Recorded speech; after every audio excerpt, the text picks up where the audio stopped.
Здравейте, приятели! С удоволствие ви представям проект Бъдеще, в което бях поканена да представя на децата от ОБО Свети Кирил и Методий, село Търнене, Плевенско, от директор Поля Блажева и психолог и биорезонансен специалист Биляна Борисова, нашите красиви професии в сферата на красотата.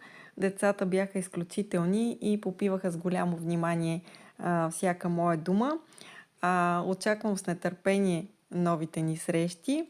В тази наша среща аз ги въведох в професия фризьорство, както и в професия маникюр. Следващия път ще продължим и с професия професионален грим и фризьорство, като ще поставя на децата практически задачи, с които съм сигурна, че ще се справят блестящо, тъй като видях целият този план.